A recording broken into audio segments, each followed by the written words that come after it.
Hello everyone, welcome back to the channel. Today, we're diving into the newest chapter of Lythica's story. And let me get straight to the point, no sugarcoating. This episode will finally reveal the truth everyone has been wondering about. The real reason Hung's mother suddenly returned after disappearing for so many years. The afternoon sky was gloomy, heavy gray clouds stretching low as if ready to collapse onto the fields. A sharp wind swept in from afar, brushing through the dry grass rows with a rustling sound like quiet, weary sighs. Inside the shabby, cramped rental room where Hung's mother had been staying ever since she ran away, the atmosphere felt even colder. The walls were damp and stained, patches of mold spreading unevenly, and the cracks along the surface became even more visible under the fading evening light. Her shadow stretched across the worn-out tile floor all the way to the doorway, firm like someone who had learned to endure, yet frail and exhausted enough that just looking at it could make one feel sad. She stood frozen beside the old window, the torn curtain flapping wildly each time the wind slipped through.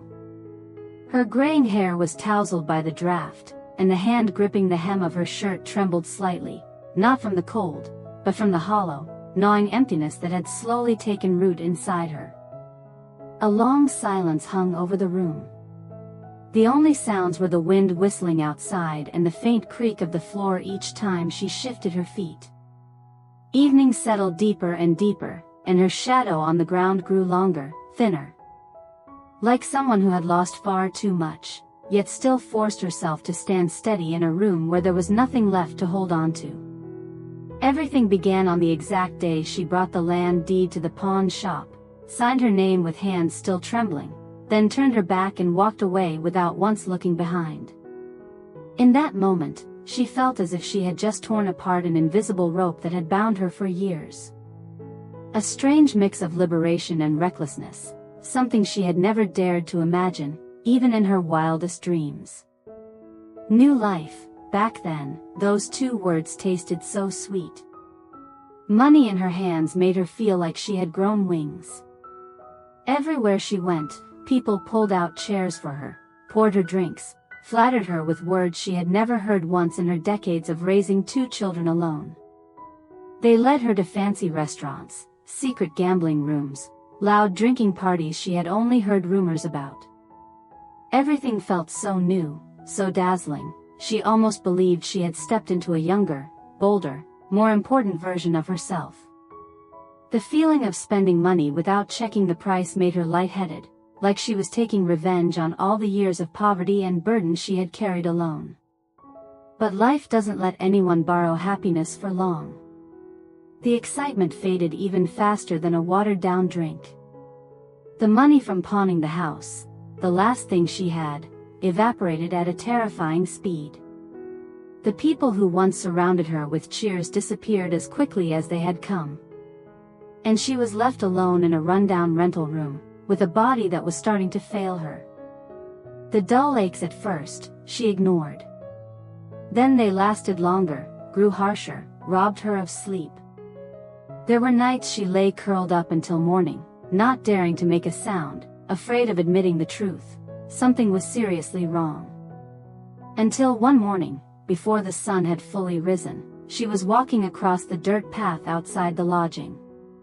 Her whole body suddenly weakened. Her vision spun.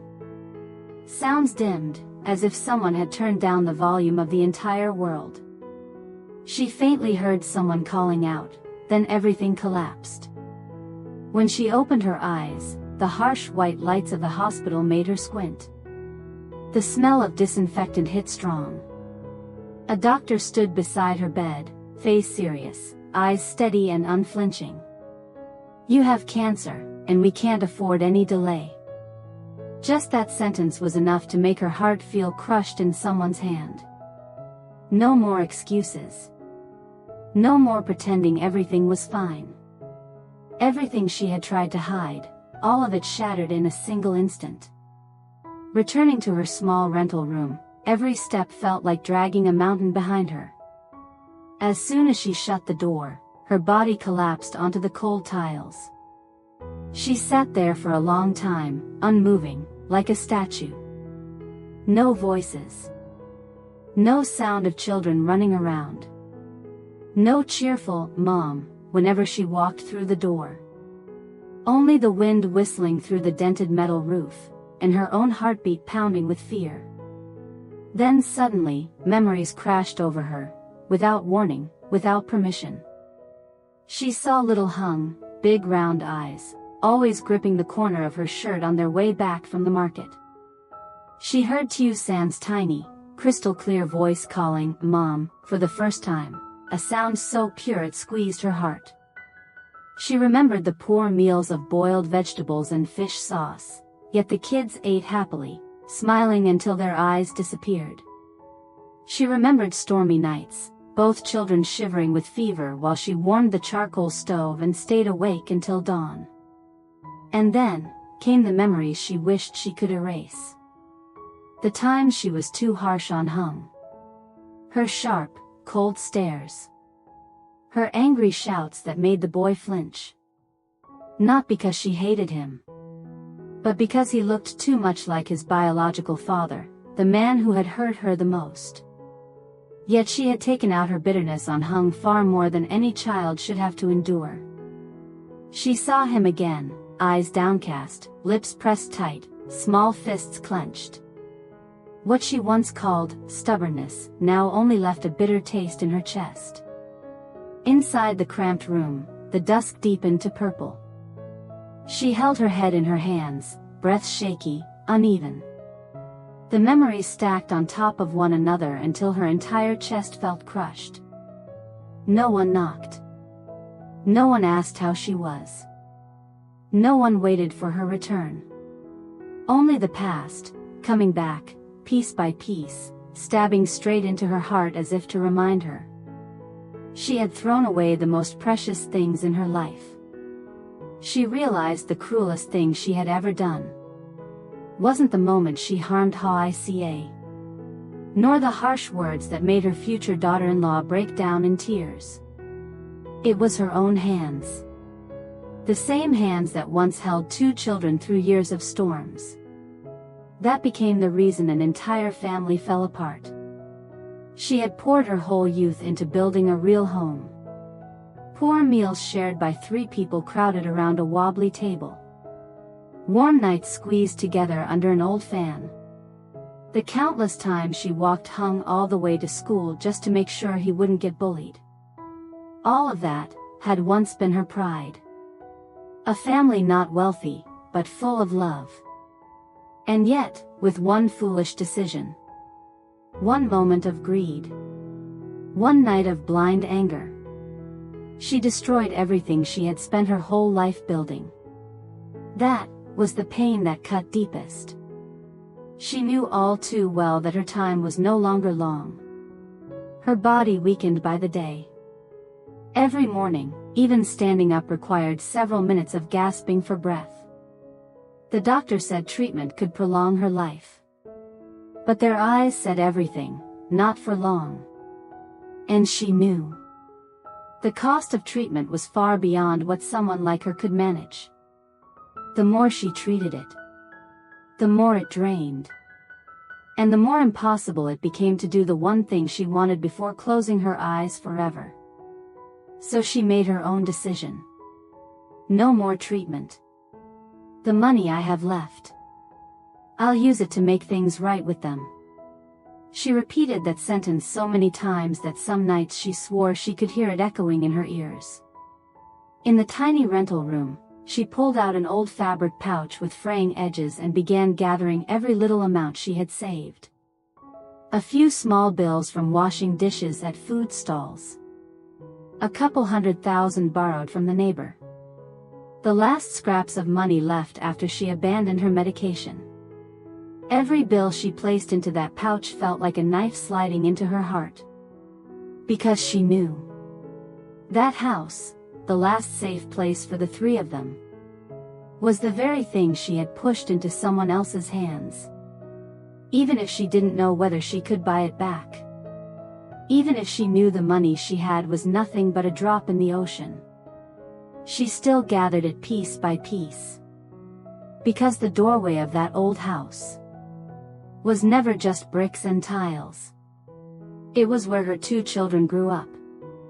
Where she held them through stormy nights. Where Hung and Tieu San's laughter echoed through their entire childhood. And it was also the place where she destroyed their happiness. She looked at the pouch in her hand, her chest tightening. Her only wish, in that fragile moment, was if she could buy back that house. Maybe, even just one last time. The children would still accept her return. When she heard the news that the woman had returned, Tieu San couldn't hesitate any longer. The entire way to the row of rental rooms, her heart pounded wildly, as if someone had stirred up every memory she had spent years trying to bury. Not because she missed her. Not because she wanted to see her again. But because there was a tight knot, a question, a crack in her heart, a string tied between her and the past, and she knew only that woman could untie it. She stopped in front of the moldy wooden door, breath still heavy from walking fast and fighting back the storm of emotions rising inside her. Her hands clenched into fists, knuckles turning white from how hard she forced herself to stay steady. The narrow hallway was unnervingly quiet, filled only with the sound of wind scraping against the dented metal roof and the thudding of Tieu San's heartbeat. Her eyes were already red before she even knocked. Not because she was weak, but because she had held too much in for too long. When the creaking door opened, the sight in front of her made her heart stop for half a beat. Hung's mother stood there. She looked small, frail, her skin darkened, her eyes sunken like someone who had walked through too many years of darkness. Gone was the stern, intimidating look Tieu San once feared. Gone was the tough, unbending woman who had carried the household for so many years. What remained was just a tired, hopeless figure. But that broken appearance still wasn't enough to soften Tieu San's heart. She lifted her chin, forcing her voice not to tremble. "Why, are you only coming back now?" The question was gentle. But it was the kind of gentle that sucked the air out of the room. It carried anger, hurt, disappointment, all the things she had bottled up for years without saying a word. Hung's mother froze. Her hand gripped the doorframe as if she needed something to keep her standing. Her shoulders trembled, her lips moved several times before a sound finally came out. She bowed her head so low she barely dared to breathe. "I was wrong. I've been wrong in so many ways. If you can't forgive me yet, I understand." Her voice sounded strangled, as if the regret itself was crushing her from the inside. No pride. No excuses. No self-defense. Because she knew, any explanation now would be meaningless. Tieu San instantly turned her face away. A tear slipped out, but she wiped it quickly, as if afraid the other woman might mistake it for weakness. For a moment, she saw herself as a little girl again, clinging to her mother's dress, believing with all her heart that the one person who would never abandon her was Mom. But the woman standing before her had once left them without a second thought. Her voice came out cold, sharper than the wind outside. "I can't forget." She didn't raise her voice. Didn't lash out. Yet every word sliced through the air like a thin blade, cutting a deep line between them. Hung's mother stiffened. She nodded slightly, a small gesture, but heavy with acceptance. No anger. No blame. No pleading. Only a muted pain spreading across her face, a pain deeper than hearing the doctor name the illness that was eating her away day by day. She stood there, slightly hunched, her old, weakened back more pronounced than ever. In that moment, she looked like someone who had just lost her whole world, for the second time. After many days of hesitation, days filled with restless pacing and sleepless nights, Hung's mother finally gathered enough courage to step out of her rented room. Her legs felt as heavy as stone, each step dragging along every debt, every fear, every mistake she had carried for so long. But she kept walking, because she knew if she didn't face everything now, she might never get another chance. The road to Mother Ha's house wasn't far, but today it felt endless. The evening wind swept through the bamboo clusters by the path, stinging her skin with its cold bite. She pulled the fabric pouch close to her chest, gripping it so tightly her hands trembled, afraid that one moment of weakness would send her running away again. When she reached the yard, she froze. Her gaze was instantly drawn to a familiar sight. Mother Ha, hanging Tony's tiny clothes and Ha's simple shirts on the line, her thin but steady hands moving with practiced ease.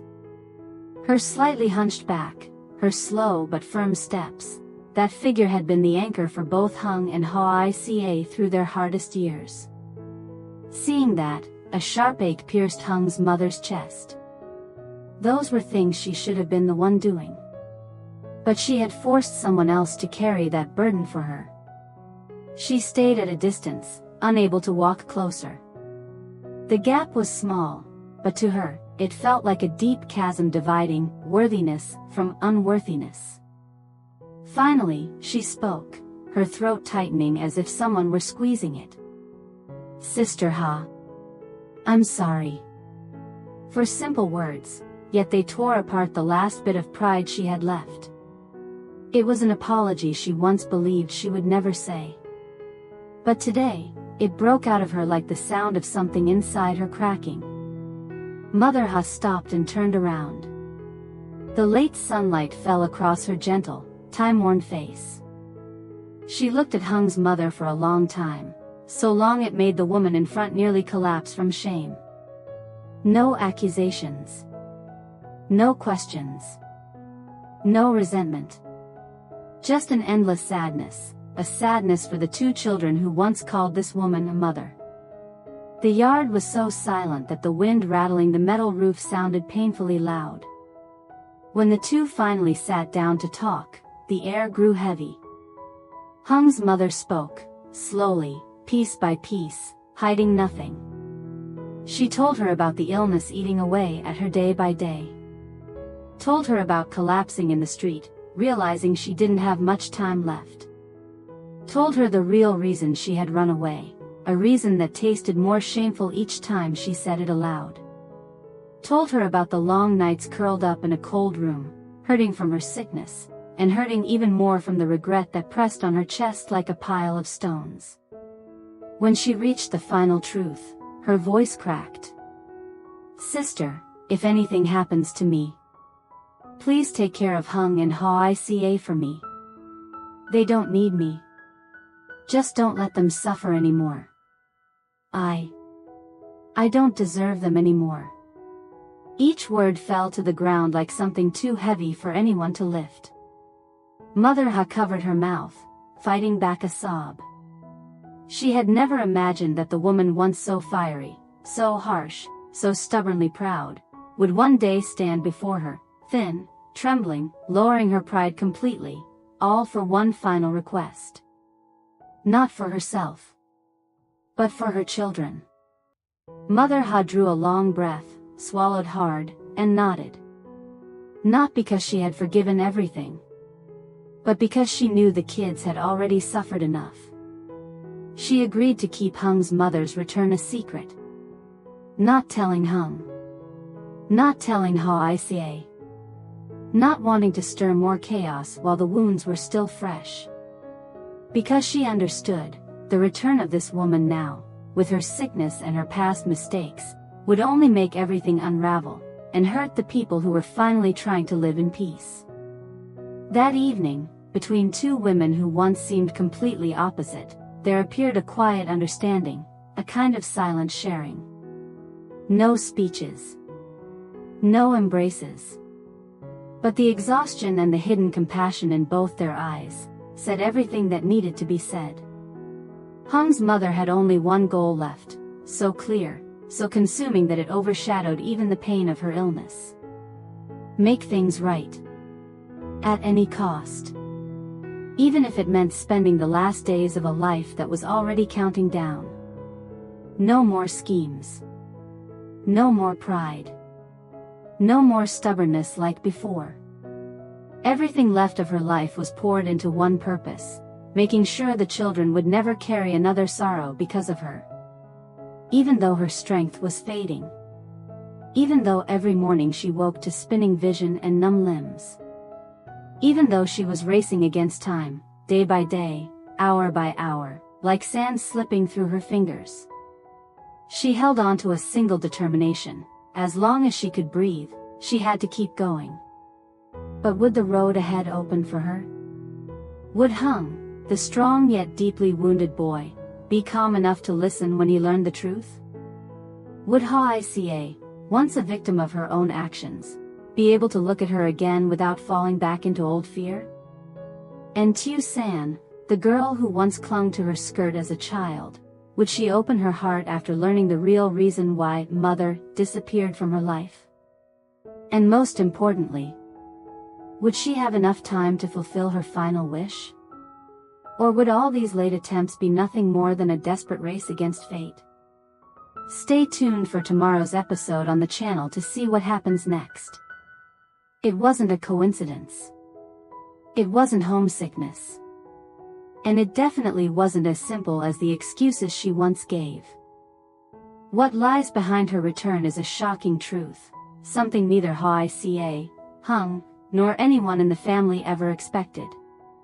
If you want to fully understand what's going on, make sure to watch today's video until the end.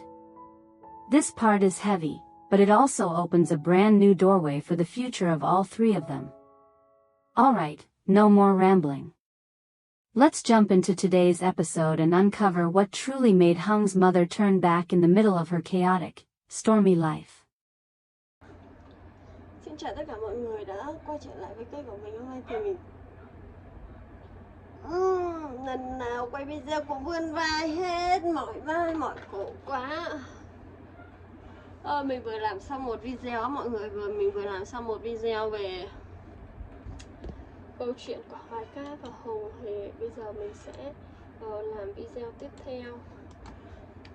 Mình đã đặt tên video xong rồi, bây giờ thì mình chỉ còn hoàn thành bước cuối cùng nữa là mình xuất video ra nha mọi người. Cảm ơn mọi người vì đã xem đến cuối video. Cũng có thể là mọi người không xem được đến cái đoạn cuối này đâu, nhưng mà mình vẫn muốn nói một chút chia sẻ của mình về cái công việc này. Thì mình cũng khá là tâm huyết và mình dành hầu như thời gian, đây cũng là công việc chính của mình, để làm video cho mọi người xem. Nên là mong là mọi người sẽ yêu quý và ủng hộ cho kênh mình nhiều hơn. Cảm ơn rất nhiều, tạm biệt.